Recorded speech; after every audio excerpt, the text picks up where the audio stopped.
رسوله النبي الكريم أما بعد قال الله تبارك وتعالى في القرآن المجيد والفرقان الحميد أعوذ بالله من الشيطان الرجيم بسم الله الرحمن الرحيم إن الله اشترى من المؤمنين أنفسهم وأموالهم بأن لهم الجنة يقاتلون في سبيل الله فيقتلون ويقتلون وعدا عليه حقا في التوراة والإنجيل والقرآن ومن أوفى بعهده من الله فاستبشروا ببيعكم الذي بايعتم به وذلك هو الفوز العظيم صدق الله العظيم مولانا صل وسلم دائما ابدا على حبيبك خير الخلق كلهم هو الحبيب الذي ترجى شفاعته لكل حول من الاحوال مختلف حمد و صلاۃ کے بعد لائق کی عزت احترام معزز و مکرم مہمان گرامی قدر معزز حاضرین، اللہ تعالیٰ کا شکر ہے کہ اس کی عطا کردہ توفیق سے ہم آج محترم حافظ ناصر محمود رحمۃ اللہ تعالیٰ علیہ ان کے عرس پاک کے حوالے سے اس چوتھے عرس کے موقع پر 17 محرم الحرام کو ہم اس جامع مسجد میں حاضر ہیں۔ اللہ کی بارگاہ میں دعا ہے کہ اللہ تعالیٰ ہم سب کی یہ حاضری اپنی بارگاہ میں قبول فرمائے۔ سب سے پہلے تو میں تمام منتظمین کو بالخصوص محترم محمد نثار معظم صاحب مبارکباد پیش کرتا ہوں کہ جنہوں نے اس خوبصورت پروگرام کا انعقاد کیا۔ ساتھ ہی ساتھ میں شکریہ بھی ادا کرنا چاہتا ہوں کہ آپ نے دوسری دفعہ مجھے اس عرس کے موقع کی دعوت دی۔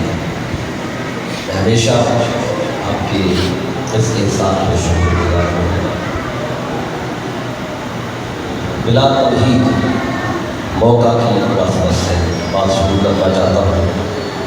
وقت کافی گزر گیا، کافی دیر سے یہاں پہ بیٹھے ہوئے، میری گفتگو کا دورانیہ گھنٹے سے سوا گھنٹے کے اندر ہی ہوگا، تو انشاءاللہ مقررہ وقت میں اذان ہوگی اور پھر ہم عصر کی نماز ادا کریں گے۔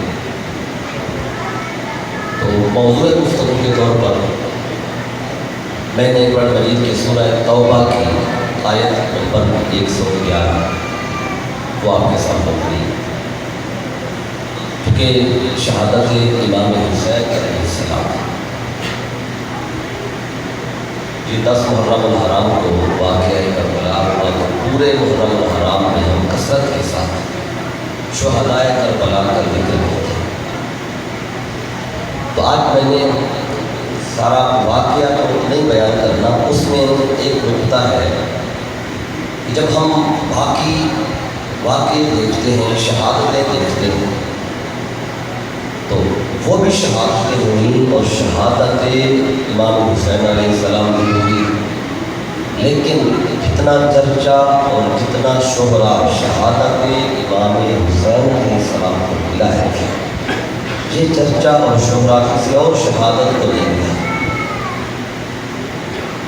پھر آپ جب شہادت کو پڑھتے ہیں، سنتے ہیں شعراء سے، نعت خوانوں سے، خطباء سے، کہ امام حسین علیہ السلام اپنے ساتھ اپنے گھر کے افراد کو بھی لے کر گئے، اس میں 6 مہینے کا چھوٹا امام علی اصغر علیہ السلام کو بھی شامل، جوان 18 سال کی تقریباً امام علی اکبر علیہ السلام بھی شامل، پھر آپ کے اہل بیت کے 20 افراد مزید بھی شامل، پھر اس میں خواتین بھی شامل، خواتین میں بچیاں بھی، سیدہ سکینہ علیہ السلام بھی شامل، اور یہ قافلہ ہے، یہ افراد ہیں، اور آپ دیکھتے ہیں کہ پھر میدان کربلا میں چھوٹے سے لے کے بڑوں تک سارے شہید ہو جاتے ہیں اور مرتبہ شہادت کو پاتے ہیں، اور امام حسین علیہ السلام خود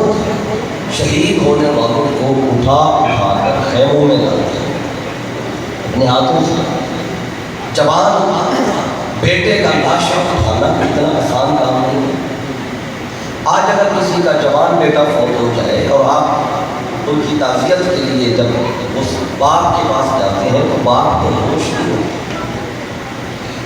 جوان بیٹے کا جب جنازہ پڑھا جا رہا ہوتا ہے، باپ کی آنکھوں سے آنسو جاری ہوتے ہیں، اور جب 4 لوگ کندھا دیتے ہیں جوان بیٹے کے اس لاشے کو، تو باپ میں ہمت نہیں ہوتی کہ وہ اس لاشے کو کندھا بھی دے سکے، بلکہ 2 بندے اس باپ کو سہارا دے کے لے کے چل رہے تھے۔ تو باپ کا تو یہ عالم ہوتا ہے، اور ادھر ایک وہ باپ ہے حسین کہ جوان بیٹے کا لاشا اپنے ہاتھوں پہ اٹھا کے خیموں میں رکھا، چھوٹے علی اصغر کا لاشا بھی اٹھا کے خیمے میں لا کے رکھ رہے ہیں، اور آنکھ سے آنسو بھی نہیں نکل رہا۔ تو یہ حسین کی استقامت تھی، حسین کا صبر تھا، اس کے پیچھے راز کیا تھا؟ آج میں نے یہ آپ کو نقطہ بتانا ہے، اس راز کو سمجھیے گا، اور یہ اللہ نے قرآن میں بتایا۔ قرآن سے اس بات کو لے کہ کوئی بندہ اس مقام پہ کیسے پہنچتا ہے، صبر، استقامت، اس کمال پہ کیسے پہنچتی ہے۔ ہمارے سامنے تو چھوٹا سا ایکسیڈنٹ ہو جائے، جس کا خون نہیں نکل رہا ہو، تو ہم اپنے ہوش و حواس کو بیٹھ کے 2 4 5 منٹ ابتدائی کو سمجھ میں نہیں آ رہا ہوتا کہ کیا ہو گیا ہے، کیا ہو رہا ہے، لیکن ایک حسین ہے، اس کے سامنے صبح سے لے کے دور تک سب کٹ رہے ہیں، شہید ہو رہے ہیں، اور وہ اٹھا کے لاٹ رہے ہیں، اور آخر میں تلوار اٹھا کے خود بھی لڑنے جا رہے ہیں، خود بھی لڑے۔ یہ نہیں کیا کہ سب شہید ہو کے میں چپ کر کے بیٹھ جاؤں تو شکست، اب تو آئیں کہ مجھے بھی قتل کر دیں گے، مجھے آگے جا کے تلوار اٹھانے کی کیا ضرورت، لیکن نہیں، آپ آخر میں خود بھی گئے، تلوار اٹھائی، اور آپ نے بھی کتاب کیا، جہنم باسط کیا۔ یہی تھی جب ان یزیدیوں کو وقت آیا کہ آپ نے بھی اپنے جان آفرین کے سپرد کی، تو یہ اتنی جرأت، اتنی استقامت، اتنا حوصلہ کسی ذات میں کیسے آتا ہے، اس بات کو آج ہم قرآن کی روشنی میں سمجھتے ہیں۔ سورہ توبہ کی میں نے ایک آیت پڑھی ہے، اب اس طرف آتے ہیں۔ جو بنیاد میں نے رکھنی تھی، ابتدائی بات آپ سمجھ گئے، اب اس آیت پہ آپ نے غور کرنا ہے۔ اللہ نے فرمایا ان اللہ اشترى من المؤمنین انفسهم واموالهم بان لهم الجنہ، فرمایا بے شک اللہ نے ایمان والوں سے خرید لی، ایمان والوں کی جانیں اور ان کے مال، بِأَنَّ لَهُمُ الْجَنَّةَ، خریدا ہے اللہ نے مومنوں سے جان و مال، اور بدلے میں کیا دی؟ جنت۔ یعنی اللہ نے ایک سودا کیا ہے ایمان والوں سے۔ اللہ نے فرمایا کہ جان بھی مجھے دے دو، میں خرید لیتا ہوں، مال بھی مجھے دے دو تمہارا، میں خرید لیتا ہوں، بدلے میں مجھ سے لے لو جنت۔ اور یہ اللہ نے یہ نہیں فرمایا کہ میں خریدوں گا، یہ نہیں فرمایا میں مومن سے خریدوں گا، میں جو مومن ہے میں نے ان سے خرید لیا۔ اللہ خرید چکا ہے مومن سے ان کی جانیں اور ان کے ایمان سے۔ بتائیں جتنے بھی مسجد میں بیٹھے ہیں ہم سب مومن ہیں کہ نہیں؟ تو پھر اللہ تو مومنوں سے جان بھی خرید چکا ہے اور مال بھی۔ کوئی کہے کہ یہ آیت تو صرف ان کے لیے تھی جو 1400 سال پہلے تھے، ایسی بات نہیں بھی۔ قرآن کی ہر آیت کا اطلاق آج بھی ہو رہا ہے، جب تک مومن ہوں گے اللہ ان سے یہ سودا کرے گا۔ تو جب اللہ نے مومنوں سے جان خریدی، مال خریدا، تو بھئی ہم بھی تو ایمان والے ہیں، تو پھر اللہ نے ہم سے بھی خریدا کہ نہیں خریدا؟ ہماری جانیں بھی خرید لی نا، ہمارے مال بھی خرید لیے، بدلے میں اللہ نے ہمیں کیا دے دی؟ کہ جنت تو اللہ نے ہمیں دے دی ہے، تو جنت تو ہماری ہو گئی، تو پھر مسئلہ کس شے کریں گے؟ اب ایک طبقہ ہے وہ آج یہی تو فکر اجاگر کر رہا ہے، وہ کہتے ہیں جی ہم سب جنت والے ہیں، اللہ نے ہماری جان بھی لے مال بھی لے لیا، اب ہم جنت کی ہیں، ہم سب جنت میں جائیں گے، جنت اللہ نے دے دی۔ آج مجھے یہی بتانا ہے کہ جو اللہ نے سودا کیا ہے ہر مومن سے کیا ہے یا کسی سے کیا ہے؟ آیت کے ظاہری الفاظ میں یہی بتا رہے ہیں کہ اللہ نے ایمان والوں سے خرید دی جانیں اور مال، لیکن تھوڑا سا غور کریں، اگر کوئی کہے کہ اللہ نے ہر مومن سے خرید دی، اب میں آپ سے بات کرنا چاہوں گا، آپ پیر آخر میں بیٹھے ہوئے ہیں اور آپ بازار جاتے ہیں، فیضل آباد جائیں، جمرہ جائیں، تو آپ بازار میں دیکھا آپ نے کہ بہت بڑی ریڑھی لگی ہوئی ہے جس میں سیب رکھے ہوئے ہیں اور وہ بیچ رہا ہے، سیل لگائی ہوئی ہے کتنی 50 روپے کلو، تو آپ نے کہا چلے بار بار تو جمرہ میں جاتا نہیں ہوں، آج آیا ہوا ہے تو آج ہی اکٹھے ہفتے کے یہ فروٹ لے کے چلا جاتا ہوں، تو آپ نے ریڑھی والے سے کہا کہ مجھے 5 کلو سیب دے دو، اکٹھے 5 کلو، تو آپ نے اس کو 250 روپیہ دیا، اس نے آپ کو 505 کلو سیب دینے ہیں، تو آپ نے اس کو پیسے دے دیے، اس نے سیب تولے اور آپ کو دے دیے، کیا وہ جیسے بھی تول دے گا جو بھی ڈال دے آپ لے آئیں گے یا سیب چیک بھی کریں گے؟ آپ نے تو ایسا بندہ جو یہ کہے کہ وہ دکاندار ریڑھی والا جو بھی ڈال دے گا میں لے آؤں گا، جو کیڑے لگے ہوئے ہوں، جو کچے ہوں، جو کھانے کے نہ ہو، کیا وہ بھی لے آئیں گے ساتھ 5 کلو میں؟ کیوں نکال دیں گے؟ آپ کہیں گے کہ کچے اپنے پاس، سڑے ہوئے اپنے پاس، جو کیڑا لگ چکا ہے انہیں اپنے پاس رکھا، میں نے پیسے تمہیں صحیح دیے ہیں تو چیز بھی صحیح دو۔ تو آپ میں سے ہر بندہ، ہر مرد اور عورت سودا لیتے ہوئے جانچ پڑتال کر کے لیتے ہیں، اس میں جو کیڑے والے ہوں سڑے ہوئے ہوں نکال دیتے ہیں، اچھے خرید لیتے ہیں۔ آپ میں سے ہر بندہ ہو یا بندی ہو، چھوٹا ہو یا بڑا ہو، سیب خریدیں 5 کلو 250 کے، تو وہ بھی چن کے لیں، اور اللہ مومنوں سے جان خریدے تو کیا اللہ نہیں چنتا؟ اللہ ہر ایک کی جان خرید لے گا، اللہ کا جو خریدنے کا لیول ہے وہ عام انسان جیسا بھی نہیں۔ اچھا یہ تو سیب کی بات تھی، یہ میرے جیب میں پینسل ہے، اس کی قیمت تقریباً کوئی 10 روپے کے لگ بھگ ہوئی ہے، یا زیادہ ہو جائے مہنگائی تو 20 روپے کی ہو جائے۔ آپ بھی پینسل خریدتے ہیں نا تو کبھی تو خریدی ہوگی نا، کوئی اکثر نے پینسل دکان سے خریدی ہوگی۔ اچھا آپ نے مجھے جواب دیں، جب بھی آپ ایک دکان پہ پینسل خریدی ہے تو 10 روپے دیے پینسل دی، تو کیا پینسل جیب میں رکھ کے آ جاتے ہیں یا اسے کہتے ہیں کاغذ دکھا میں نے چیک بھی کر لیا؟ کوئی ایسا بھی بیٹھا ہے جو ایسے لے آتا ہوں؟ چیک کرتے ہو نا بھائی؟ تو بتانا یہ چاہتا ہوں آپ 10 روپے کی پینسل لیں تو وہ بھی چیک کر کے لیں، اور اللہ مومنوں کی جان خرید رہا ہو تو چیک نہیں کرے گا؟ مال خرید رہا ہو تو کیا اللہ چیک نہیں کرے گا؟ کتنا چوری کا ہے، کتنا رشوت کا ہے، کتنا ظلم کا ہے، کتنا حرام کا ہے؟ تو جس کا ظلم، حرام، رشوت اور ظلم کا پیسہ ہو اللہ وہ نہیں خریدتا، اور جس کی جان ملی، جس کی جان اللہ نے خریدنی ہے، تو جو کچا ہو، جیسے سیب کچا تھا نکال دیا، گلا ہوا تھا نکال دیا، سڑا ہوا تھا نکال دیا، کسی کو کیڑا لگ چکا تھا وہ بھی نکال دیا۔ اس طرح جو انسانوں میں کیڑے لگ چکے ہوں بدعقیدگی کی، انسانوں میں جو کیڑے لگ چکے ہیں، سڑ چکے ہیں، اور جو بھی ایمان میں کچے ہیں، اللہ بھی انہیں نکال دیتا ہے۔ جو پکے ہو، ایمان میں پختہ ہو چکے ہوں، اللہ ان کی جانیں خریدتا ہے۔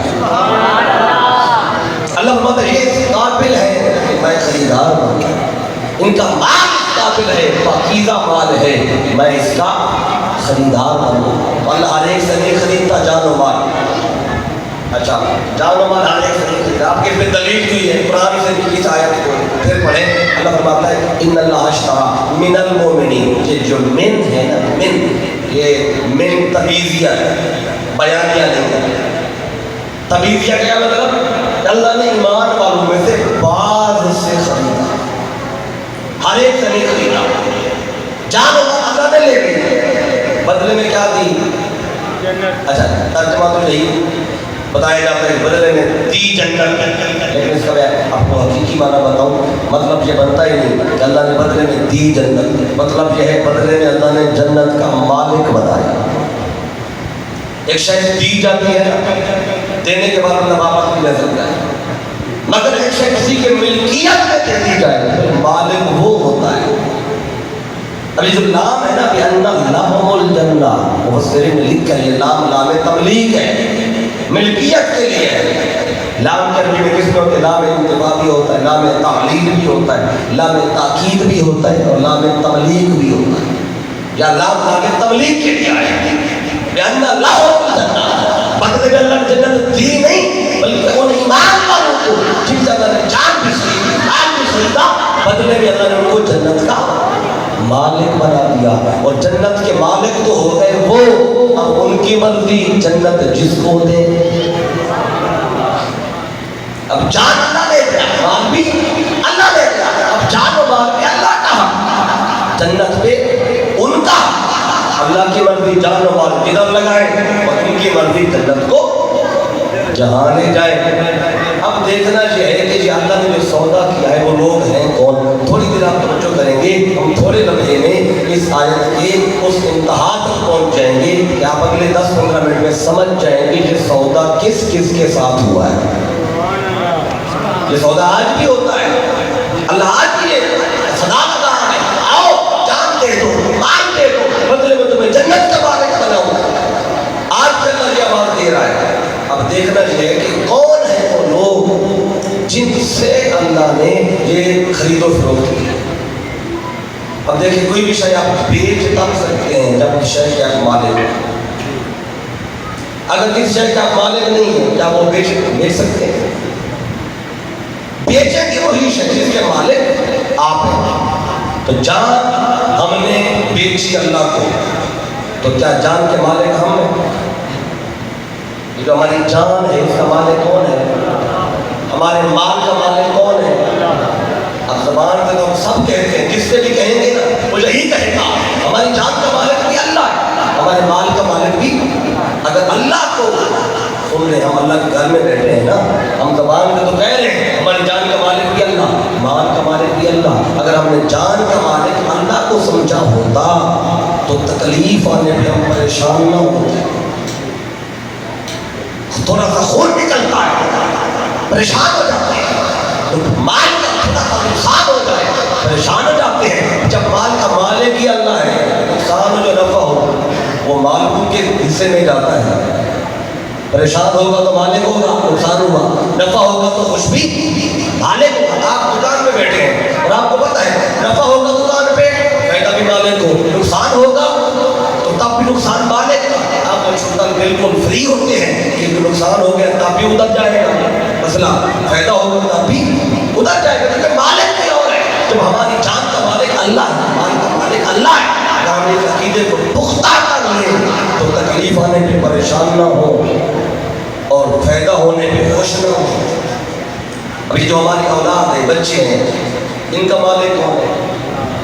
اگر بچہ فوت ہو جاتا ہے تو پھر ہم بہت زیادہ پریشان ہوتے ہیں کہ جب مالک اللہ تھا اس نے واپس لے لیا. مالک اللہ تھا جان کو واپس لے لی. ابھی اس لیے جو بندہ جان کو اپنی جان سمجھتا ہے اولاد کو اپنا حق اور اپنی اولاد سمجھتا ہے جان کا مالک خود کو سمجھتا ہے یہ میرا بیٹا یہ میرا ہے. جب کہیں گے میرا ہے اس کے جانے پہ تکلیف ہوتی ہے. اور جب عقیدہ یہ رکھے کہ اللہ کا مال تھا وہ دے گیا بس ٹھیک ہے. اور یہی تو منظر کربلا میں نظر آتا ہے. امام علی اصغر شہید ہوتے ہیں حسین رب کی طرف دیکھتا ہے کہتا ہے انا للہ و انا الیہ راجعون. مولا تو نے دیا تھا واپس لے لیا تیری مرضی. کہ مالک جناب کی اکبر جاتے ہیں حسین پھر بھی شکوہ نہیں کرتا. کیوں؟ جان کا مالک تو اللہ، مال کا مالک تو اللہ ہے، وہ واپس لیتا جا رہا ہے. حسین شکوہ نہیں کر رہا کیونکہ مالک وہ ہے، اس نے خریدی ہوئی ہے. اب یہ پہلا نکتہ تھا. اب آپ سوچیں گے کہ اب یہ سودا جو اللہ نے کیا ہے یہ کن سے کیا ہے. اب تھوڑی طرف توجہ کریں گے ہم چند لمحوں میں، بالکل اس کے اس نتیجے تک پہنچ جائیں گے جہاں تک اللہ میں پہنچانا چاہتا ہے. کون ہے؟ اللہ نے ان کی 11 نشانیاں بتائی ہیں جن سے اللہ نے یہ سودا کیا. انہوں نے 11 کی 11 آپ کو بتانی ہے اور آپ نے ان کو ذہن میں رکھنا ہے. اگر آخر میں مجھے بتانا ہے کہ یہ 11 نشانیاں جن سے اللہ نے یہ سودا کیا ہے یہ ہماری ذات میں بھی ہیں کہ نہیں. اگر ہم میں ہوں پھر تو اللہ کا شکر ادا کریں کہ اللہ کا یہ سودا ہم سے بھی ہے، اور ہم میں نہ ہو تو پھر آج ان نشانیوں کو اپنی ذات میں پیدا کرنے کا آغاز کرنا ہے. یہ تقریر سمجھ کے میری باتوں کو برا مت لیجیے گا. میں کوئی تقریر سن کے بھلا دی جاتی ہے، ادھر سے سن ادھر سے نکالتی. تو یہ ایک پیغام ہے قرآن کا جو میں نے آپ دوستوں تک پہنچانا ہے. اور پیغام اس لیے کہہ رہا ہوں پیغام آگے پہنچایا جاتا ہے. اللہ نے ہمیں دیا، میں آپ تک پہنچا رہا ہوں، اپنے آگے تک پہنچانا ہے. اس لیے باتوں کو غور سے سنیے گا.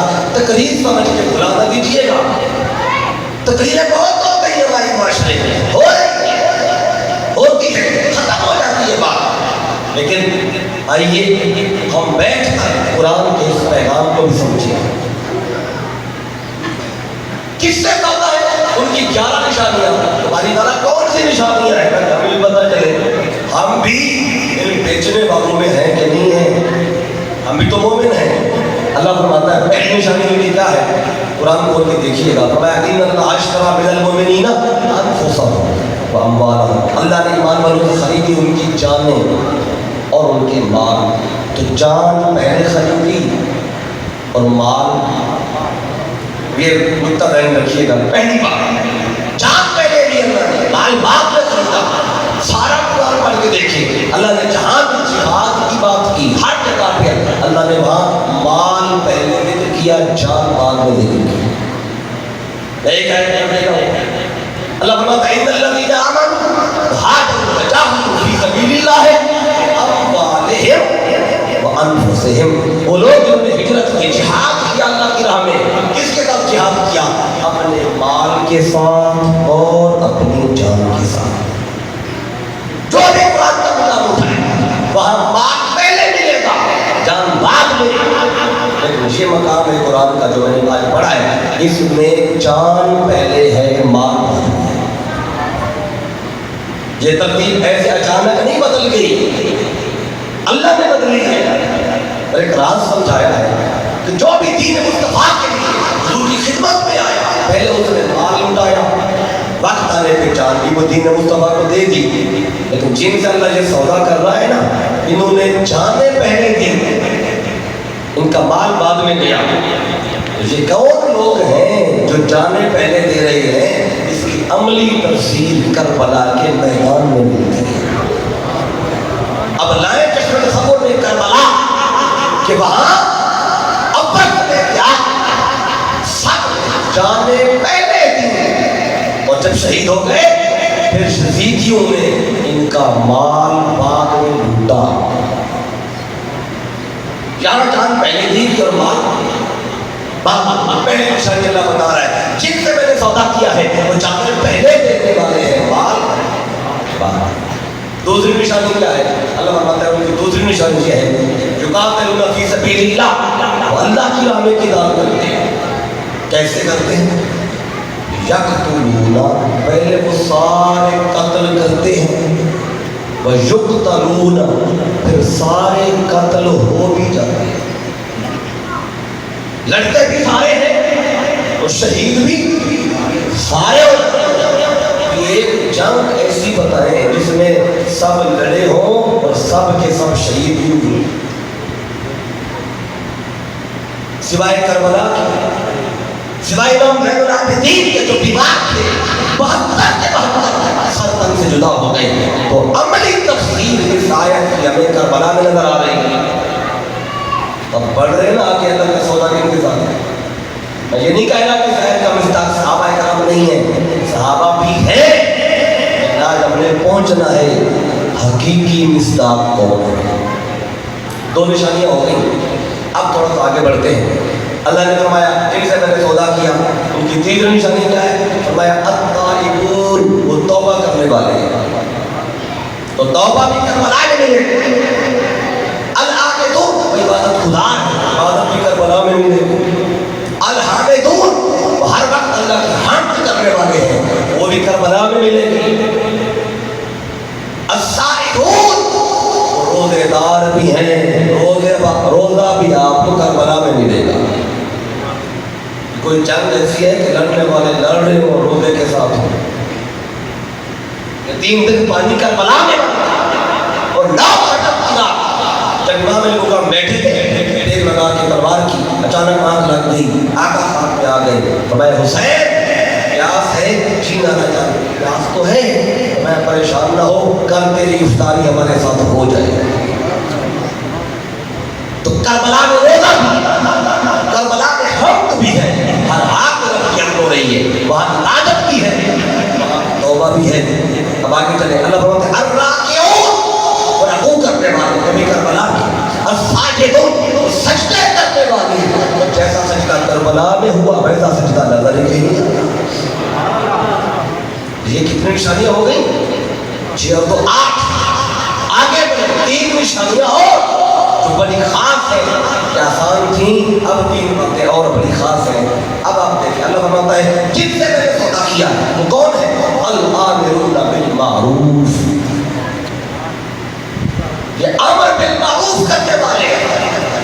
والناہون عن المنکر، اور نہیں عن المنکر کرنے والے ہیں جن سے میں نے سودا کیا ہے. آخری اور 11ویں نشانی اللہ فرماتا ہے والحافظون لحدود اللہ، اور وہ اللہ کی حدود کی حفاظت کرنے والے ہیں. اب یہ 3 باتیں جو آخری ہے نا، یہ سمجھانے سے تعلق رکھتی ہیں. جو پہلی 6 آیت میں آئی ہیں وہ آسان ہے. التائبون، العابدون، الحامدون، السائحون، الراکعون، الساجدون. آیت نمبر 12، آیت نمبر 11 میں نے پہلے پڑھی نشانیوں کے حوالے سے. آیت نمبر 112 میں اللہ نے مزید 9 نشانیاں بتائی ہیں، اور آیت نمبر 111 میں 2 نشانیاں بتائی. 9 2 11، یہ 11 نشانیاں ہیں ان کی جن سے اللہ نے سودا کیا. اب بات 8 سمجھ چکے، سمجھ میں آ گئی. 3 جو ہے نا 3 نشانیاں، ان کو تھوڑا سمجھنا ہے. یہ مغالطے میں ہیں لوگ، یہ آج ایک طبقہ ہے جو نیکی کی بات کرتا ہے، کہتا ہے نماز پڑھو، قرآن پڑھو، داڑھی رکھو، ٹوپی پہنو، تسبیحات میں رکھو، مسواک جیب میں رکھو، پگڑی پہنا کرو، ٹوپی پہنا کرو، قرآن پڑھا کرو، نیکی کیا کرو. اور پوچھو یہ کیا کر رہے ہو؟ وہ کہتے ہیں ہم امر بالمعروف کر رہے ہیں. کیا کر رہے ہیں؟ امر بالمعروف اور نہی عن المنکر. کیا نافرمانی سے روکنا، کہ جھوٹ مت بولا کرو، غیبت مت کیا کرو، تنگ مت کیا کرو، ظلم مت کیا کرو. یہ ہے نہی عن المنکر. یہ معنی امر بالمعروف اور نہی عن المنکر کا ہمارے معاشرے میں پایا جاتا ہے، رائج ہے. آپ نے بھی یہ سنا کہ نہیں سنا؟ سنا ہے نا. یہ چھپی ہوئی بات پڑھی، ہر بندہ جانتا ہے. وہ آیا کنتم خیر امت اخرجت للناس تأمرون بالمعروف وتنهون عن المنکر. آیت ہر بچے کو یاد کرا دی ہے. آج آپ یہ بھی سن لیں جن سے میں نے سودا کیا ہے نا وہ امر بالمعروف کرنے والے ہیں اور نہی عن المنکر کرنے والے. دیکھنا یہ امر بالمعروف ہے کیا؟ کیا نماز پڑھنے کا کہنا، روزہ رکھنے کا کہنا، داڑھی رکھنے کا کہنا، پگڑی باندھنے کا کہنا، یہ امر بالمعروف ہے. آپ کو توجہ کیجیے گا. یہ کہنا کہ نماز پڑھا، قرآن پڑھا، ٹوپی پہنا، یہ امر بالمعروف نہیں ہے، بالکل نہیں. یہ نیکی کی ترغیب ہے، نیکی کرنے کی. کہتے ہیں یار پڑھ لیا کرو، یار روزہ رکھ لیا کرو، قرآن پڑھ لیا کرو، نماز پڑھنے آیا کرو. یہ ترغیب کی جاتی ہے. امر کیا ہے؟ نیکی کا حکم دینا، اسے کہتے ہیں امر بالمعروف. بھئی آپ کو نیکی کی ترغیب دیتے ہو، اس ترغیب کو آپ نے امر کا نام دیا. یہی تو مغالطہ ہے.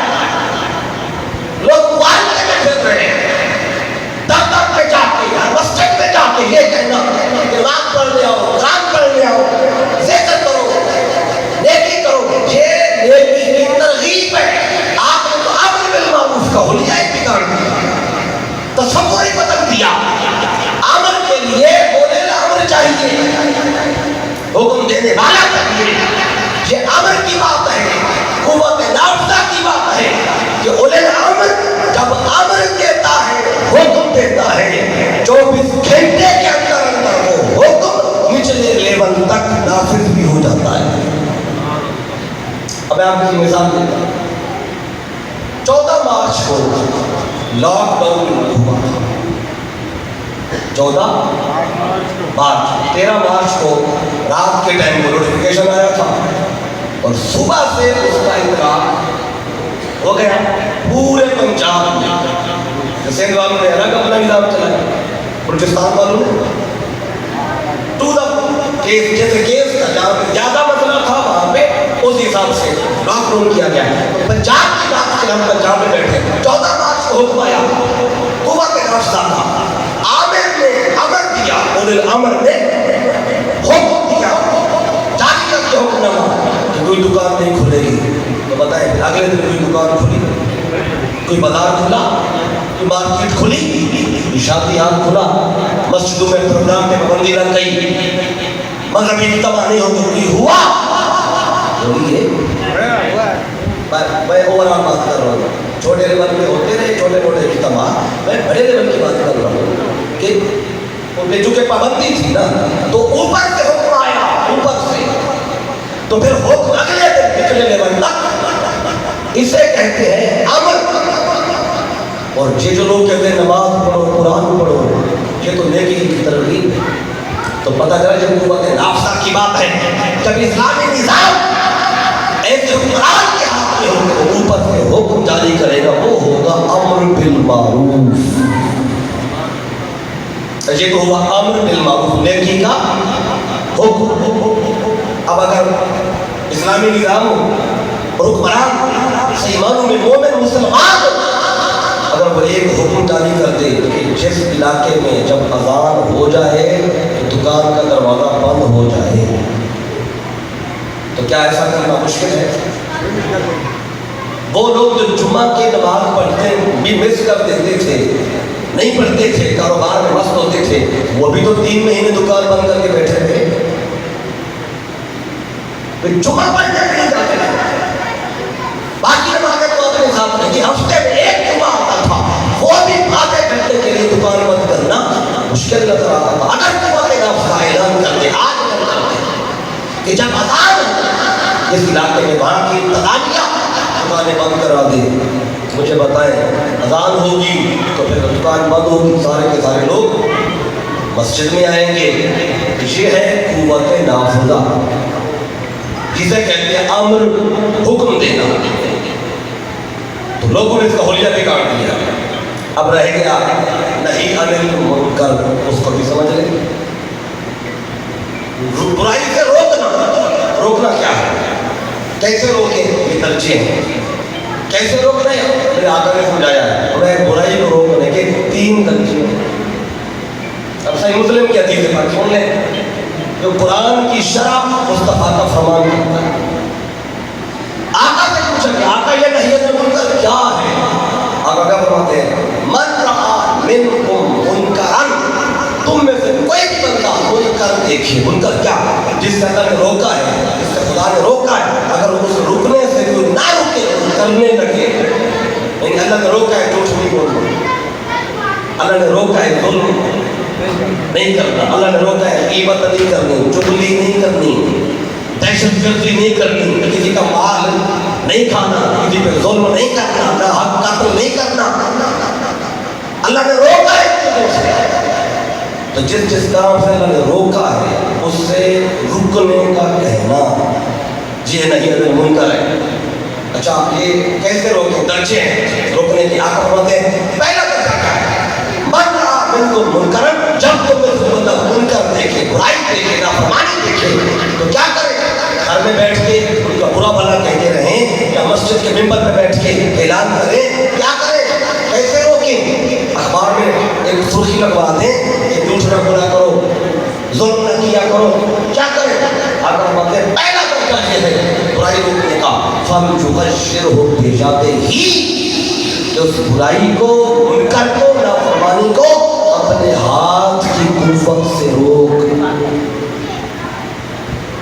کبھی آپ نے دیکھا ہے کہ نافرمانی ہو رہی ہے اور کوئی بندہ اٹھ کے اپنے ہاتھ کی قوت سے روک رہا ہو کسی کو؟ روکتے ہیں؟ تو پہلا درجہ تو یہی ہے. ہاں روکنے والے آج بھی روکتے ہیں جن کے اندر حسین کی جرت، جن کے من میں حسینیت سما جائے، جن کے اندر حسین سما جائے، پھر وہ ظالم سے نہیں ڈرتا، وہ جابر سے نہیں ڈرتا، وہ کسی صاحب اقتدار سے نہیں ڈرتا، وہ نہیں ڈرتا اگر میں نے روکا تو مجھے قتل کرا دے گا، اگر میں نے روکا تو میری جان چلی جائے گی. وہ کہتا ہے نہیں، جان جاتی ہے تو جائے، لیکن میں نے حسین کے دیدار پہ کھڑے رہنا ہے. یہ پہلا درجہ ہے.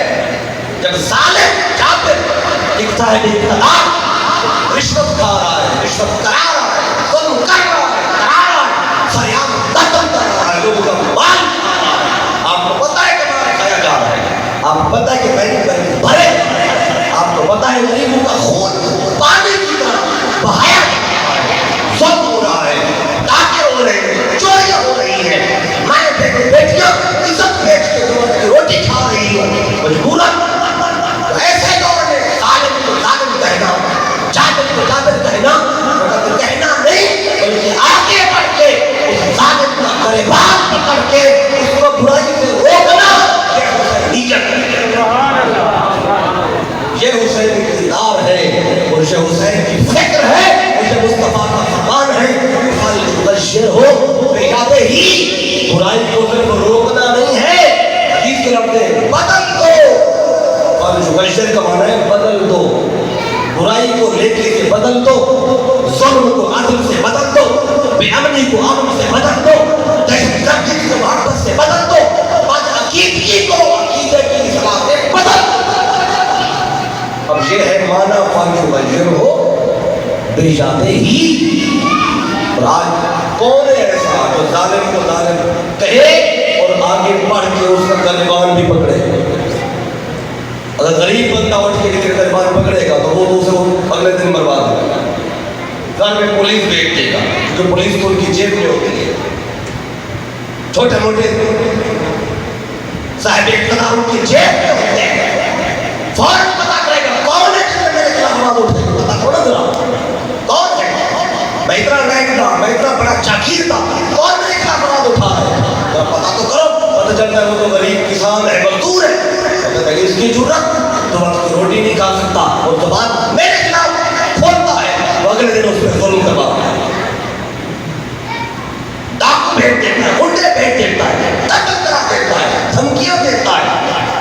غریب بندہ اٹھ کے کسی کا گریبان پکڑنے کی جرات نہیں رکھتا. اور یہ پہلا درجہ ہے برائی کو روکنے کا. اچھا یہ کام بہت مشکل ہے، بہت مشکل ہے. تو اللہ نے میرے آقا نے دیکھا کہ میری ساری امت اس درجے پہ تو نہیں آ پائے گی. خوف ہے، ڈر ہے، مفاہمت ہے، مصلحت ہے، کاروبار دکان بند کرا دے گا، قتل کرا دے گا، چھوٹے چھوٹے بچے ہیں ان کو بندہ سوچتا ہے میں نے آواز اٹھائی دکان بند کر دی، کہاں سے کھاؤں گا، چاپ چلی جائے، سارے لوگ اس کی جیب میں ہوتے ہیں، اس کی سفارش نوکری نہیں ملتی، میں نے آواز اٹھائی میری نوکری چلی جائے گی، اور بندہ آ جائے گا. تو کہتا ہے یار میں یہ کام تو یا کا فرماتے ہیں چلو دوسرا درجہ بھی ہے، اگر پہلے درجے میں نہیں آ سکتے تو دوسرا درجہ بھی ہے. دوسرا کیا ہے؟ اب میری بات آپ کو سمجھ آ جائے گی؟ مشکل تو نہیں، بات مشکل ہے پر سمجھنا مشکل نہیں، یہ کرنا مشکل ہے. جب یہ بات سمجھ جائیں گے آپ کو کربلا کی بھی سمجھ آ جائے گی اور حسینیت کی بھی سمجھ آ جائے گی. حسین کون تھے، یزید کیا تھا، حسینیت کیا ہے، یزیدیت کیا ہے، کیا وجہ تھی کہ حسین گھر میں نہیں بیٹھے، مسجد نبوی کا منبر بھی چھوڑا، حج ہو رہا تھا، آج کل حج کو حج بھی چھوڑ دیا، کربلا آ گئے. کیوں؟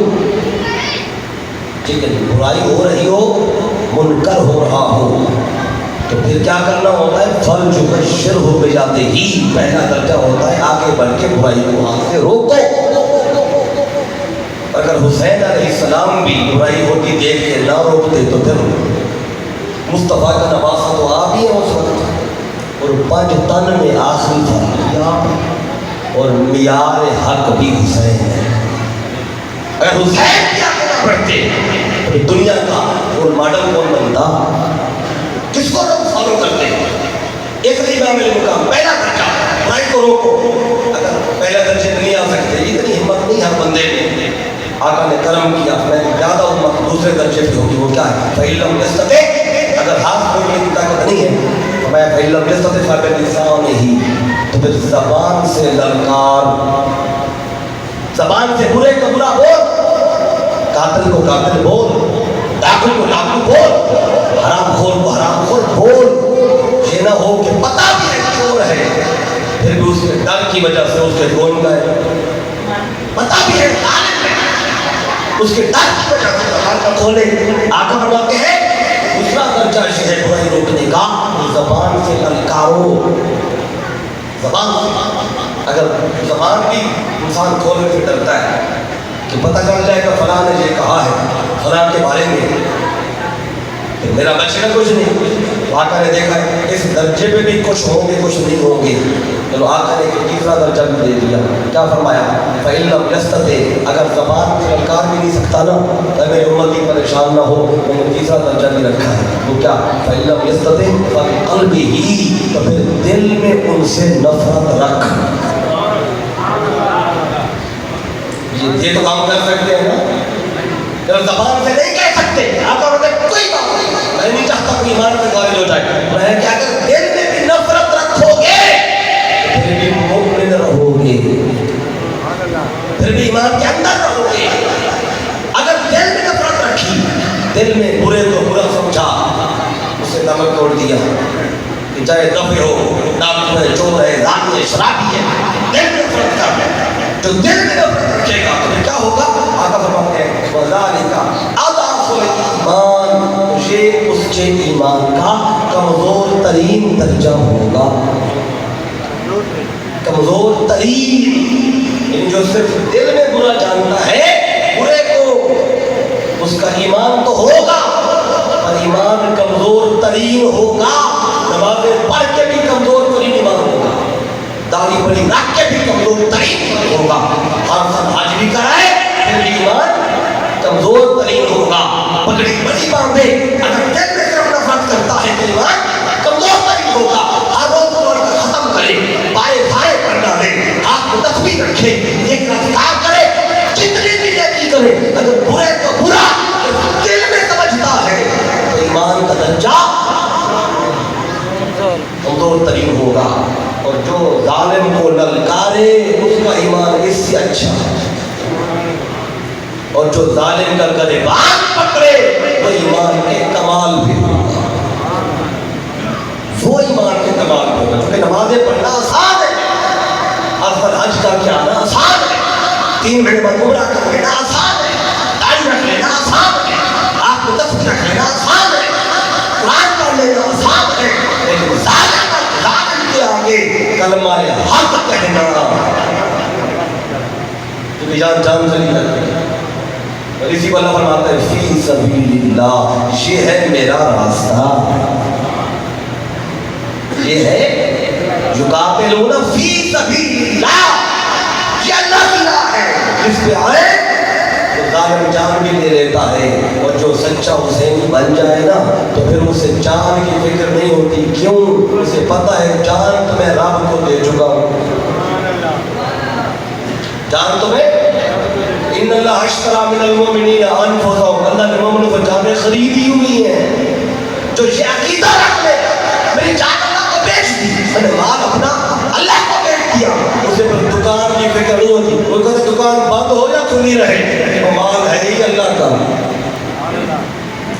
کاروبار رہے یا نہ رہے، نوکری رہے یا نہ رہے، بزنس رہے یا نہ، وہ یہاں کمپرومائز نہیں کرتا. وہ کہتا ہے یہ گھر تو مسافر خانہ ہے، یہ دنیا کیا ہے، بڑے بڑے آئے چلے گئے پھر آئے نہیں ہے. آج ہم کورس کا بھی موقع ہے، چوتھا ہوتا ہے ناصر محمود رحمۃ اللہ تعالیٰ علیہ، اب وہ بھی چلے گئے آپ کے ساتھ کچھ میں بیٹھنے والے. ایک وقت آئے گا ہم بھی نہیں رہیں گے. چلے جو جوان بیٹھے ہیں ان کو تو چلے نام ہوتا ہے، مان ہوتا ہے کہ ہمارا وقت زیادہ پڑا ہے. جو سفید داڑھی ہو جائے نا تو پھر بندے کو ویسے بھی جا سکتا ہوں. اور جو جوان ہیں وہ سودا نہیں کرتے جان و مال کا، ٹھیک ہے ان کی مرضی ہے، لیکن جو بزرگ بیٹھے ہیں وہ تو آج سودا کر کے اٹھے. جان دے دے اللہ کو، مال دے دے اللہ کو، اگر نہیں دیں گے نا، سودا نہیں کریں گے، اس میں پھر بھی موت تو آئے گی، اس میں لے تو جانے ہی ہے. اگر آپ نہیں دیں گے پھر بھی لے جائے گا. اللہ فرماتا ہے اینما تکونوا یدرککم الموت ولو کنتم فی بروج مشیدہ. تم جہاں بھی ہوگے نا، موت تمہیں آ کے دبوچ لے گی. موت سے تو بچنا نہیں کسی نے. جب موت آنی ہی ہے کیوں نہ رب سے سودا کر لیں. مجھے بتاؤ یہ سودا گھاٹے گئے یا نفع گئے؟ آج اگر یہ نقطہ ہمیں سمجھ آ جائے نا، ساری کربلا کی بھی سمجھ آ جائے اور دنیا کی زندگی کی بھی سمجھ آ جائے، جس کے لیے ہم اللہ کی نافرمان میں بیٹھے ہیں. مصطفیٰ کے تابعداری میں ہم نہیں آتے، خدا کی اطاعت کو نہیں آتے. دنیا کے لیے، دنیا کی چند دن کی خوشی کے لیے، اس چند دن کی آرام کے لیے جو سمجھ لیتے ہیں کہ مسافر کھانا ہے یا مچھر کا پرہیز ہے، دنیا بکری کا جانا ہے، پھر وہ اس کے لیے کوشش نہیں کرتے، وہ اس گھر کے لیے کوشش کرتے. وہ گھر ہمارا اصل گھر ہے. اصل گھر کیا ہے؟ جنت. جب کوئی بندہ فوت ہوتا ہے تو ہمیں آیت پڑھتے ہیں نا، کیا پڑھتے ہیں؟ انا للہ و انا الیہ راجعون. یہی آیت پڑھتے ہیں نا. اس کا معنی بھی سمجھ لیا کریں. ہم نے نا آیتوں کو بس رسمن پڑھ رہے ہیں، رسمن. ہم کیا کہتے ہیں؟ ہم کہتے ہیں انا للہ و انا الیہ راجعون. آیت تو پڑھ لیتے ہیں، معنی بھی سمجھ لیں. مطلب کیا ہے؟ ہم اللہ کی طرف سے آئے ہیں و انا الیہ راجعون، اور ادھر ہی لوٹ کے جانا ہے اللہ کی طرف. باپ نے بھی ادھر لوٹنا ہے، بیٹے نے بھی ادھر، نواسے نے بھی ادھر، ماں نے بھی ادھر، بہن نے بھی ادھر. لوٹنا تو سب. اچھا یہ لوٹنے کا لفظ کیوں آیا؟ کہ بندہ لوٹتا ادھر ہے جدھر گھر ہوتا ہے. اب میں آ رہا تھا نا، میرے گھر سے فون آیا تو پوچھنے لگے کہ کب لوٹیں گے؟ کب لوٹنا گھر کو ہوتا ہے. اگر ادھر کہیں میں کسی سے ملنا ہو تو وہ فون کریں گے، وہ کہیں گے ہمارے پاس کب آنا ہے. جب گھر والے فون کریں گے وہ کہیں گے کب لوٹنا ہے. اب یہاں سے آپ اٹھ کے گھر کو لوٹیں گے. آپ مسجد آ رہے تھے، آپ لوٹتے گھر کو ہیں. اس قرآن کی آیت بتا رہی ہے کہ گھر یہ نہیں ہے، یہ پیر عاقل ہمارا گھر نہیں ہے، یہ چک چمرہ ہمارا گھر نہیں ہے، یہ فیصل آباد پنجاب اور پاکستان ہمارا گھر نہیں ہے. گھر وہ ہے جدھر سے آئے تھے. انا للہ، اللہ کی طرف سے آئے تھے، لوٹنا بھی ادھر. یہ تھوڑا سا وقت ہے میرا، آپ کا، آپ سب کا. بھئی یہ امتحان ہے، امتحان. اس امتحان سے امام حسین گزرے، امام الامام گزرے اور اپنے امتحان میں کامیاب ہوئے. اور دنیا یہ دیکھ رہی تھی. یہ پیغام کے آخری کلمات ہے. میں نے کہا تھا گھنٹے سے زیادہ گھنٹے میں مکمل کروں گا. یہ 10-15 منٹ میں گفتگو مکمل کرنے لگا ہوں، لیکن پیغام مکمل سن لیں تاکہ یہ پیغام کربلا کیا ہے، حسین کی فکر کیا ہے، واقعہ کربلا کیا ہے، اور اس کو پلے باندھ لیں، سمجھ لیں. زیادہ باتیں آپ سمجھ چکے ہیں، تھوڑی باتیں میری رہ گئی ہیں، وہ میں نے آپ تک پہنچانی ہے. امام حسین علیہ السلام، آپ نے اپنی جان بھی اللہ کی طرف کی، اپنا چھوٹا بیٹا، جوان بیٹا. اب میں 2-3 یہ واقعہ کربلا کے کردار ہیں. ایک سیدہ زینب علیہ السلام، اگر ان کا ذکر نہ ہو تو پھر بھی کربلا کی تاریخ مکمل نہیں ہوگی. کیونکہ جب امام حسین جب شہید ہو گئے تو آپ ہی تھی جو آپ کا میسج اور پیغام اور مشن لے کر کربلا سے کوفہ، دمشق اور پھر وہاں سے مدینہ تشریف لائے اور دنیا کو حسین کا پیغام سنایا. سیدہ زینب کہتے تو آپ کہ ہمارے لیے پیغام ہے، ہمارے لیے میسج ہے، ان کو سمجھا کر پڑھا کریں. تو امام حسین علیہ السلام آپ کا خطاب اور آپ کا پیغام، اس میں جو قرآن کا میسج تک میں نے آپ تک پہنچایا. اب سنیں، آپ جوان بیٹا امام علی اکبر علیہ السلام، تھوڑا ذکر کر دو بے شک شہادت کا بھی ذکر ہو جائے. فکر حسین کا آپ نے سنا پیغام، تھوڑا سا پیغام شہادت کا بھی سنتے ہیں۔ جوان بیٹا آپ کا علی اکبر علیہ السلام، آپ کی ولادت کیسے ہوئی ذرا یہ بتانے والی چیز ہے تاکہ آپ کو پتہ ہو۔ امام حسین علیہ السلام اکثر اپنے نانا کو یاد کر کے رویا کرتے تھے اور اپنی زوجہ ام لیلا سے فرماتے کہ مجھے رات کا کھانا جلدی سے دے دو تو میں نے نانا کے پاس جانا۔ آگے کے مدار اکبر کے بعد جا کے روتے رہتے تھے اور وہیں نیند آ جاتی تھی، صبح آزاد کے بعد واپس آتے تھے۔ تو ایک رات آپ تشریف لے گئے، 30 سے 25 سال کی عمر تھی، آقا کو یاد کر کے روتے رہے، وہیں نیند آ گئی تو آقا رات کو خواب میں تشریف لائے، میں بیٹے حسین بہت روتے ہو مجھے یاد کر کے، ہاں نانا جان آپ کی یاد ہوتا تھی، آپ کو دیکھنا چاہتا ہوں آپ نظر نہیں آتے۔ آقا فرماتے حسین آج تیری یہ پریشانی ختم ہو جائے گی۔ پوچھا نانا جان کیسے؟ تو میں آج جب گھر جائے گا صبح کی اذان ہوگی تو تیرے گھر میں ایک بیٹا پیدا ہوگا جو سر سے پاؤں تک میری شبیہ ہوگا، میری شکل ہوگی، میرے جیسا ہوگا، اسے تکتے رہنا اور تکتے تکتے اپنی آنکھیں ٹھنڈی کرنا۔ تو آپ آنکھ کھلی، آپ تشریف لے آئے، صبح کی اذان ہوئی، ادھر ام لیلا کو بیٹا عطا کیا علی اکبر علیہ السلام۔ جب امام حسین کے ہاتھوں میں شہادت کو اٹھایا خوشی تانے نہیں دیکھا، سر سے پاؤں تک میرے مصطفیٰ کی شکل۔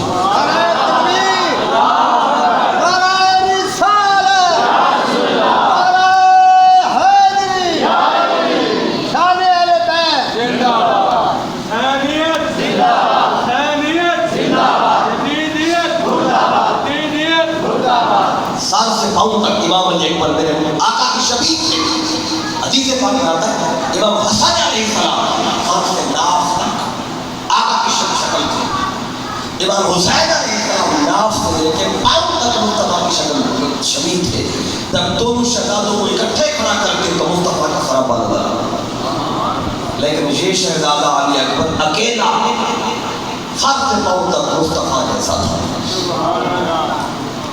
بہت خوش ہوئے آپ، اور سارے مدینے میں امام حسین نے اعلان کر دیا کہ آج میں بہت خوش ہوں کہ میرے نانا کی شبیہ آ گئی ہے مدینے میں، جو بندہ بھی مجھے مبارک لینے آئے گا میں اسے منہ مانگا تحفہ دوں گا۔ تو سارے مدینے کے لوگ آنے لگے، بزرگ بھی آ گئے، پرانے صحابی جو موجود تھے وہ بھی آ گئے، آ کے جب شہزادے کو دیکھا حیران رہ گئے، شو لگتا تھا جیسے مصطفیٰ دوبارہ آ گئے۔ تب یہ جو حدیث پاک ہے نا اس کا ایک معنی جب سمجھ آتا ہے حسین و انا حسین، حسین مجھ سے ہے اور میں حسین سے ہوں۔ جس دن حسین نے شہزادوں کو ہاتھ میں اٹھایا اس دن یہ بات بھی سمجھ آ گئی حسین مجھ سے ہے اور میں، تو میرا دوبارہ حسن حسین کے ذریعے آئے گا۔ ایک معنی اس کے ذریعے تو سارے آئے مبارک بات کریں، آپ مولا کا تحفہ دیتے رہے، بار بار دروازے کی طرف دیکھتے تھے۔ فضا نے پوچھا بیٹے حسین کسی کا انتظار ہے؟ بار بار دیکھتے ہو گلی میں، جی مجھے انتظار تو ہے۔ میں کس کا؟ میں کہ میری بہن زینب جو میرے ساتھ کھیلتی رہی ہے مصطفیٰ کی گود میں، وہ نہیں آئی ہے، اس کا انتظار ہے۔ تھوڑی دیر گل سے زینب تشریف لائی، شہزادہ علی اکبر کو اٹھایا نا تو چوما، بہت خوش ہوئی یہ دیکھا کہ نانا کی شکل دوبارہ آ گئی۔ امام حسین نے بہن باقی نے بھی مانگا ہے، تو بھی مانگ مجھ سے، تو بھی مانگ۔ آپ فرمانے لگے حسین باقیوں نے جو مانگا ہے نا میں وہ نہیں مانگوں گی، میں حسین میں علی شریف خدا کی بیٹی ہوں، میں نے کچھ اور مانگنا ہے، کیا ملے گا؟ میں بھی علی کا شہزادہ ہوں، بہن مانگ جو مانگو گی ملے گا۔ سیدہ زینب نے جو مانگا ہے نا وہ تو میں آپ کو بتاتا ہوں، لیکن دو جملے سن لیں۔ زینب کہتے کس کو ہے؟ زینب کا معنی کیا ہے؟ زینب یہ لفظ زین سے نکلا ہے، زین، زین زینت، زیب و زینت، اس سے زین۔ زینت کیا ہے؟ جس سے تو سچ جائے، مطلب کیا؟ اللہ نے زمین کی بات کی نا، زمین میں ہم بیٹھے ہیں، اللہ فرماتا ہے اِنَّا جَعَلْنَا مَا عَلَى الْأَرْضِ زِینَةً لَهَا، زمین کے اوپر جو کچھ بھی ہے نا ہم نے اسے زمین کی زینت بنایا ہے۔ یہ زمین پہ سبزہ ہے، پھل ہے، درخت ہے، یہ زمین کی زینت ہے. درخت سبزہ نہ ہو، زمین میں زینت ہے. پھر اللہ نے آسمان کی بات فرمایا اِنَّا وَلَقَدْ زَيَّنَّا السَّمَاءَ الدُّنْيَا بِزِینَةٍ الْکَوَاکِبِ. ہم نے آسمان کو سجایا ستاروں کے ساتھ. تو آسمان کی زینت کیا ہے؟ ستارے. زمین کی زینت سبزہ. میرے ساتھ ساتھ چلیں تاکہ ہم نتیجے پہ جلدی پہنچیں. تیسری آیت اللہ فرماتا ہے المال والبنون زینت الحیات الدنیا. جو مال اور بیٹے یہ دنیا کی زندگی کی زینت ہے. یعنی بیٹے نہ ہو، کسی کی شادی ہو جائے پر اولاد نہ ہو تو دنیا کی زینت لگتی ہے. اور مال نہ ہو تو دنیا بے رونق. اللہ فرماتا ہے دنیا کی زندگی کی زینت مال اور اولاد. چوتھی آیت میں اللہ فرماتا ہے وَأُزْلِفَتِ الْجَنَّةُ لِلْمُتَّقِينَ. متقی سجدے ہیں جنت کے ساتھ. چار آیتیں سن لی نا، تو دوبارہ سنیں. زمین سجدی ہے سبزے کے ساتھ، آسمان سجدہ ہے ستاروں کے ساتھ، دنیا کی زندگی سجدی ہے مال اور بیٹوں کے ساتھ، متقی سجدے ہیں جنت کے ساتھ. جنت کس سے سجدی ہے؟ جنت کی زینت کیا؟ جب اللہ نے جنت کو بنایا جنت ٹھنڈی سانس لی تھی. حدیث میں آتا ہے اللہ نے پوچھا ہے جنت ٹھنڈی سانس کیوں لی ہے؟ جنت کہنے لگی باری تعالیٰ مسئلہ یہ ہے جتنے بھی غریب فقیر مسکین لوگ ہیں نا وہ تو نے میرے لیے رکھے ہوئے ہیں. اور جو سردار ہے نمرود ہے فرعون ہے حامان ہے یزید ہے اور وہ تو نے رکھے ہیں دوزخ کے لیے. تو میرے لیے بھی کوئی سردار دے. اللہ فرماتا ہے تو صبر کر، تیرے اندر سے غریب فقیر مسکین نہیں ہوں گے بلکہ میں تجھے بھی سجا دوں گا. کہنے لگی بھائی تعالیٰ کس سے بچائے گا مجھے؟ میری زینت کیا ہے؟ میرے اندر تو کوثر بھی ہے، غنیم بھی ہے، سلسبیل بھی ہے، پورے بھی ہیں، باغات بھی ہیں، باغلات بھی ہیں. میں تو پہلے سے سجی ہوئی ہوں، کس سے سجائے گا؟ اللہ نے فرمایا جنت اگر دلہن سج جائے میک اپ بھی کر لے، اچھا سوٹ بھی پہن لے، زیور بھی پہن لے اور دولہا نہ آئے گا. اگر دلہن کا سجنا کسی کام کا ہے تو اللہ فرماتا ہے جنت تو سج گئی، دلہن بن گئی. اب تیرے دولہے دیکھتا ہوں بولا وہ کون ہوں گے جو میری زینت بنیں گے. تو میں قد زینتک الحسن والحسین. جنت تجھے میں حسن و حسین سے سجا.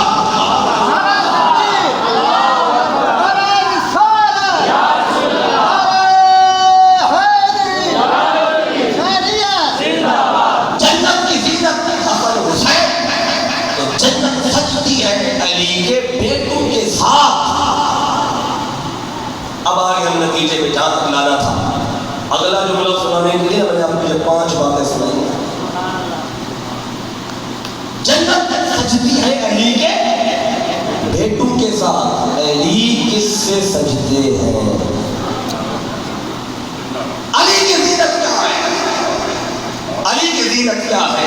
جب سجدہ زینب علیہ السلام پیدا ہوئی اور مولا علی نے شرف ہاتھوں میں اٹھایا سجدہ فاطمہ الزہرا سے کہنے لگے فاطمہ اے مصطفیٰ کی شہزادی میری طرف دیکھ تو صحیح. اس بیٹی کے آنے سے میں سج نہیں گیا، میں سج نہیں گیا. سجدہ فاطمہ الزہرا کہتی ہے اے میرے سر کے تاج علی، ہاں آپ بہت سج رہے ہیں شہزادی سے، اس کے آنے سے سج رہے ہیں. اب سج تو گئے علی، اب سج گئے. ذرا اس کا نام رکھیں، شہزادی کا نام رکھیں. اور علی کہتے ہیں اے فاطمہ، کہنے لگے تو جانتی ہے نام عبد الیسبق علی رسول اللہ، میں مصطفیٰ سے پہل نہیں کرتا. آپ نے کہا نا اس کا نام رکھوں، نام میں نہیں رکھتا، نام مصطفیٰ سے رکھواتے ہیں. آقا پہ پہلی کی میں نے، آقا آ گئے، آقا کو پتہ چلا شہزادی پیدا ہوگی. آقا نے پیار کیا، شہزادی کو چوما. آقا نے فرمایا اے علی شہزادی کا نام کیا رکھا ہے؟ عرض کیا آقا آپ کو تو پتا ہے میں آپ پہ پہل نہیں کرتا، نام آپ نے رکھنا ہے، حضور بتائیں شہزادی کا نام کیا رکھیں، کیا رکھنا ہے آپ، حضور نام بتائیں۔ آقا نے مسکرا کے فرمایا یا علی لا تقل اصبر علی ربی، اے علی تو تو جانتا ہے میں مصطفیٰ اپنے رب پہ پہل نہیں کرتا،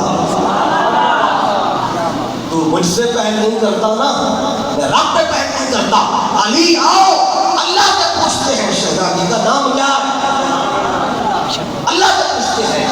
اب یہ بات ہو رہی تھی کہ جبریل آئے، آقا نے دیکھا جبریل آیا کھڑا ہے، جبریل تو کیسے، عرض کیا آقا اللہ نے ساری بات سن لی ہے، شہزادی کا نام رکھنا ہے اور نام بھی اللہ نے دے کے بھیجا ہے۔ اے جبریل بتا شہزادی کا نام کیا ہے، عرض کیا آقا جب علی نے شہزادی کو ہاتھوں میں اٹھایا تھا اور یہ کہا تھا اے سیدہ فاطمہ الزہرا اس شہزادی کے آنے سے میں سچ نہیں گیا، اللہ کو یہی بات پسند آ گئی، اللہ نے یہی نام رکھ دیا۔ کیا نام ہے؟ کہ اللہ نے نام دیا ہے، اس کا نام ہے زینب۔ یہ دو لفظوں کا مجموعہ ہے، اب غور کیجئے گا، پہلا لفظ ہے زین، دوسرا ہے اب، الف اور با، اب ہم کہتے ہیں باپ، باپ عربی میں۔ زین کا معنی ہے سجدہ، زینب کا معنی ہے جس کے آنے سے باپ سج جائے۔ تو علی کی زینت زینب، باپ کی زینت، تو یہ زینب آئیں۔ آخری جملے ہیں میرے گفتگو کے، سن میں بات ختم کرتا ہوں۔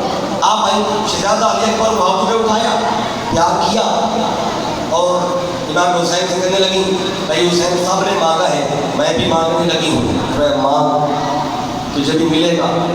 اب میری طرف دیکھیے گا، آخری دو جملے میرے گفتگو کے، آپ نے شہزادی کو ہاتھوں پہ اٹھایا، علی اکبر علیہ السلام کو پیار کیا، سینے سے لگایا اور سینے سے لگا کے چپکے سے چلی گئی۔ شہزادے کو اٹھا کے سینے سے لگا کے چپکے سے چلی گئی۔ جب جا رہی تھی تو پیچھے سے امام حسین علیہ السلام نے فرمایا بہن شہزادے کو لے کے کہاں جا رہی ہے؟ کہنے لگی حسین تو نے خود تو کہا ہے کہ جو مانگو گی ملے گا، تو پھر میں کوئی تحفہ شوفہ میں نے نہیں لینا جو مدینے والوں نے لیے ہیں، میں تو شہزادہ ہی لے کے جا رہی ہوں۔ تو آپ نے کہا تھا جو مانگو گی ملے گا، میں تو شہزادہ لے کے جا رہی ہوں کیونکہ یہ میری زینت ہے۔ آپ نے شہزادے بولا کہ دو شعر پڑھے تھے عربی میں، وہ آپ سن لیں۔ آپ نے جب علی اکبر علیہ السلام کو اٹھایا نام رکھا علی، امام حسین علیہ السلام نے ہر بیٹے کا نام علی رکھا، پوچھا کہ ہر بیٹے کا نام علی کیوں رکھتے ہو؟ فرمایا کہ وجہ یہ ہے ہم جس دور سے گزر رہے ہیں یہ دور خارجیوں کا دور ہے، خارجیت میں انتہا پہ ہے، میرے باپ کا نام لینے سے لوگ ڈرتے ہیں، اپنے بیٹوں کا نام علی نہیں رکھتے، اور ان علی کہہ کے حدیث کی روایت نہیں کرتے، ظلم کیا جاتا بندے پہ۔ میں کہ آج دور کم گزر رہے میرے باپ کا نام کوئی لیتا نہیں ہے، چلے میں اپنے ہر بیٹے کا نام علی ہی رکھوں گا۔ نام رکھا علی اکبر، علی اوسط، علی اصغر، اب کا نام علی رکھا۔ تو اب نام ہے علی اور شکل ہے مصطفیٰ کی۔ علی اکبر کی شکل آقا کی شکل تھی۔ شہزادی نے ہاتھوں پہ اٹھائے نا دو جملے بولے، میں برکت کے لیے بول رہا ہوں، تو آپ نے فرمایا یا زینب یا علی انت شبیہ بالنبی لم ادری ما قلت لک قلت لک جد ہم ابی۔ آپ فرماتی ہیں اے حسین، شہزادے کو اٹھا کے کہتی ہیں اے حسین میری زندگی میں دو علی آئے، بڑی توجہ سے سنیے گا، دو جملے بس، میں بات کو بالکل اختتام پہ لے آیا ہوں۔ آپ فرماتی ہیں اے حسین میری زندگی میں دو علی آئے، سجدہ زینب کہہ رہی ہے، کون سے دو علی؟ اے حسین ایک علی وہ ہے جس کی میں زینت ہوں، میں باپ کی زینت ہوں اور باپ علی ہے، ایک علی کو جس کی میں زینت ہوں، اور ایک علی یہ ہے جو میری زینت ہے، اس کے ساتھ میں سجدتی ہوں، مجھ سے بابا سجدتے ہیں۔ پھر علی اکبر کو کہتی ہیں اے آنے والے علی انت شبیہ بالنبی، تو نانا کی شکل ہے. کہتی ہیں لم ادری ما قلت لک، اے علی اکبر مجھے سمجھ نہیں آ رہی تجھے کیا کہوں. شکل دیکھوں تو نانا لگتے ہو، نام دیکھوں تو بابا لگتے ہو. کہنے لگی قلت لک جد ام ابی، میں تجھے نانا کہوں یا بابا کہوں. یہ کہہ کے آپ شہزادے کو لے کے جانے لگی. امام حسین فرماتے ہیں کہ میری طرف سے اجازت ہے، لیکن اس کی ماں ام لیلہ ہے، اس سے اجازت مانگتے ہیں. اگر وہ اجازت دیتی تو لے جا. ام لیلہ سے کہا میری بہن زینب میرا شہزادہ لے کے جانا چاہتی ہے، کیا تیری اجازت ہے کہ نہیں؟ وہ کہنے لگے حسین آپ شہزادے کی بات کرتے ہیں، اہل بیت کو تو ہماری جان بھی قربان ہے. اصل ماں تھی ام لیلہ، اور 18 سال امام علی اکبر گود میں رہے. حضرت زینب پھپھو کے پاس رہے، ہمیشہ انہیں کو ماں کہتے تھے. پہلی بار ام لیلہ کو ماں کہا تو کربلا کے میدان. جب کربلا کے میدان میں جانے لگے نا امام حسین میں جا آج اپنی ماں کو ماں کہہ دیا، اور ان سے اجازت بھی لے کیا کربلا کے میدان میں جانے کی. آپ 10 محرم کی رات اپنی ماں کے خیمے کے باہر آئے اور کہا یا تم میں لینا کی آواز سنی کہ کون ہے آج میرے خیمے کے باہر، مجھے ماں کہہ کے بلا رہا ہے. پردہ ہٹایا تو شہزادہ علی اکبر کھڑے تھے. کہنے لگی شہزادے لگتا ہے آج آپ ماں کا خیمہ بھول گئے ہیں، آپ کی ماں تو ساتھ والے خیمے میں رہتی ہے زینب علیہ السلام، مجھے کیسے ماں کہہ رہے ہو؟ شہزادے نے کہا آج مجھے میرے بابا نے آپ کے پاس بھیجا ہے کہ آپ کے پاس آؤں اور آپ کو ماں کہوں. بڑا خوش ہوئی آپ کو کہ ماں کہا ہے. پوچھا بیٹا کیسے آئے ہو؟ فرمایا کہ آج میں آپ کو کچھ مانگنے آیا ہوں. تم میں لینا کہتی ہیں بیٹے آج تم نے جہاں مجھ سے مانگا ہے نا یہ کربلا 10 محرم کی رات ہے، یہاں تو ہمارے پاس پینے کا پانی کوئی نہیں، کھانے کے لیے کچھ نہیں ہے. اگر تم مدینے میں کچھ مجھ سے مانگتا نا تو تجھے بہت کچھ دے دیتی. آپ فرماتے ہیں امی جان مجھے کربلا کے میدان میں جانے کی اجازت دی. آپ کہتی ہیں بیٹے میری طرف سے اجازت ہے، لیکن مجھ پہ زیادہ سیدہ زینب کا ہے، اس نے 18 سال کی جد میں پاس رکھا ہے، ان سے اجازت مانگ. کہتے ہیں میرے ساتھ چلیں، حکم سے اجازت مانگنی ہے. دونوں اکٹھے ساتھ والے خیمے میں گئی، سیدہ زینب سے اجازت مانگی. وہ کہتے ہیں میری طرف سے بھی اجازت ہے شہزادے کو، لیکن زیادہ حق اس پر اس کے باپ حسین کا ہے. وہ اجازت نہیں ہماری طرف سے اجازت. سارے مل کے امام مقام خیمے میں آ کے ان سے اجازت مانگتے ہیں. اور مولا حسین ایک نگاہ دیکھتے ہیں نانے کی شبیہ کو، پھر سوچتے ہیں کہ یہ بھی چلا گیا، نانے کی شبیہ بھی چلی جائے گی. آخر آپ نے بھی اجازت دی کہ خدا کا مال ہے، خدا نے دیا ہے، خدا کی طرف جا رہا ہے. آپ نے شکوہ نہیں کیا، رب سے شکایت نہیں کی، جوان بیٹا بھی قربان کر دیا. اور آخر وقت آیا اپنے جان بھی جانا فلو کے سپورٹ کر دی. رب کی بارگاہ سے پیغام آیا حسین لا ایتم النفس المطمئنہ لوٹا اپنے رب کی طرف، ارجعی الی ربک راضیۃ مرضیہ. اے حسین اس حال میں لوٹا آج تو رب سے راضی ہے تو رب تجھ سے راضی ہے. اے حسین لوٹا آج بندگی کو تجھ پہ ناز ہے، تقویٰ کو تجھ پہ ناز ہے، امامت کو تجھ پہ ناز ہے، مصطفیٰ کو تجھ پہ ناز ہے، علی شریف خدا کو تجھ پہ ناز ہے، سجدہ کائنات کو تجھ پہ ناز ہے. آج خدا کو تجھ پہ ناز ہے. حسین اور نے بھی سجدے کیے پر تیرا عجب انداز ہے، تو نے وہ سجدہ کیا ہے جس میں خدا کو ناز ہے. اور اس دن نماز بھی فخر کر رہی تھی کہ مجھے حسین پڑھنا. ہماری کیا نماز ہے، پڑھتے نماز ہے سوچتے گھر، پڑھتے نماز ہے سوچتے دکان، سوچتے بچوں کو ہے. ایک نماز وہ تھی جو کربلا میں حسین نے پڑھی کہ نماز بھی فخر کر رہی تھی مجھے حسین پڑھ رہا. اور آج تک نماز ڈھونڈتی پھرتی ہے کہ حسین جیسا نمازی مل جائے. کسی نے کیا خوب لکھا ہے کہ آج پھر حق کے لیے جان فدا کرے کوئی، وفا کی جھوم اٹھے وفا کرے کوئی. اور نماز 1400 سال سے انتظار ہے کہ حسین کی طرح مجھ کو ادا کرے. آئے پیغام یہی ہے کہ حسینی کردار اپنائیں، حسین کی فکر کو اپنائیں، اور حسین کی فکر کا پیکر بن کر ہر جدید کے آگے سینہ سپر ہو جائے. یہ پیغام ہے نبی کے منہاج القرآن کا، یہ پیغام ہے کربلا کا، اور یہ پیغام ہے میرے قائد حضور شیخ الاسلام۔ میں ہمیشہ کہتا ہوں اگر میری کوئی ایک بھی بات کسی کو اچھی لگی ہو، اس میں میرا کوئی کمال نہیں، یہ سارا کمال انسانیت تھا میرے قائد، میرے استاد، میرے شیخ الاسلام ڈاکٹر محمد طاہر قادری مدد اللہ علیہ، جو ان کے قدموں میں بیٹھنے کی خیرات ہے۔ کوئی بھی بات اچھی لگی ہو تو ان کو دعا دیجیے گا، اگر کوئی بات اچھی نہ لگی ہو تو نقص میرا ہوگا کہ بات تو اچھی تھی، شاید میرا بتانے کا انداز اچھا نہ ہو۔ کسی پیغام میں بات ختم کرنا چاہتا ہوں، دعا ہے کہ اللہ رب العزت ہمارا یہاں بیٹھنا اپنی بات کا قبول فرمائے، اور آج کے ذکر کی برکت سے